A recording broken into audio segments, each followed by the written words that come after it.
Всем большой привет, дорогие друзья! Добро пожаловать на мой сладкий канал Lydia Sweets. Хочу с вами сегодня поделиться рецептом очень вкусного, пышного и нежного кекса с голубикой. Приготовить вы можете такой кекс с любой ягодой. Готовится буквально за 20 минут, но получается очень вкусный. Обязательно рекомендую вам сохранить рецепт. И давайте начнем приготовление. В глубокую миску разбиваем 4 яйца. Добавляем 170 граммов сахарного песка и взбиваем миксером до пышной светлой массы. Я делаю это в течение 10 минут. Масса должна хорошо увеличиться в размере, посветлеть, и следы после венчиков должны не проходить в течение хотя бы 3-5 секунд. Значит, яйца хорошо взбиты. Затем добавляем сюда 240 граммов кефира. Если у вас нет кефира, можете добавить жирную сметану. Также 80 граммов сливочного масла. Я его немного разогрела в микроволновке. И затем смешиваем лопаточкой до однородности.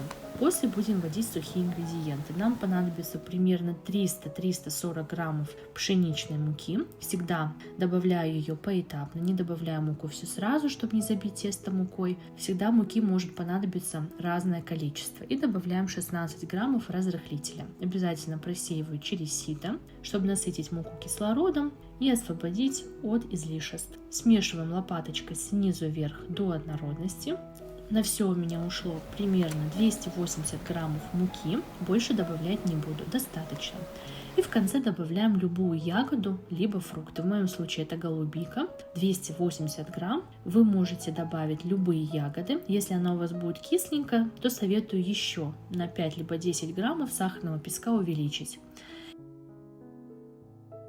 И затем выкладываем тесто в заранее подготовленную форму для выпечки. У меня прямоугольная форма, выстелила пергаментной бумагой и смазала немного сливочным маслом.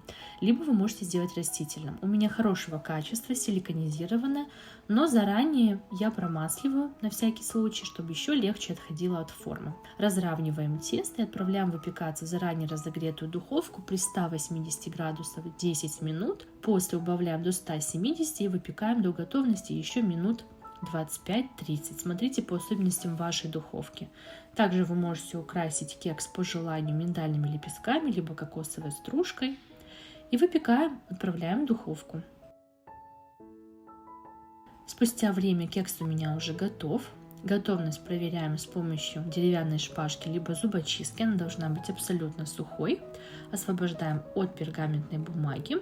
Выкладываем на сервировочную тарелку и пробуем. Я не дала ему полностью остыть, он достаточно еще горячий, но он прекрасно держит форму. И посмотрите, какой он красивый в разрезе. Получился кекс просто замечательный, очень нежный, очень пышный и вкусный. Можете приготовить такое тесто, как в виде маффин, либо кекса, тоже получится очень вкусно. Итак, дорогие друзья, если вам понравился мой рецепт и видео, обязательно тяните пальчики вверх, оставляйте реакции в комментариях, буду очень благодарна за обратную связь. Пишите в комментариях, как получается у вас. Подписывайтесь на канал, чтобы не пропускать выход нового видео. Здесь вас ждет все самое вкусное, полезное и интересное. Делитесь моими рецептами со своими друзьями и близкими. Буду очень рада. Я с вами не прощаюсь и до скорой встречи на моем канале Lydia Sweets. Пока-пока, друзья!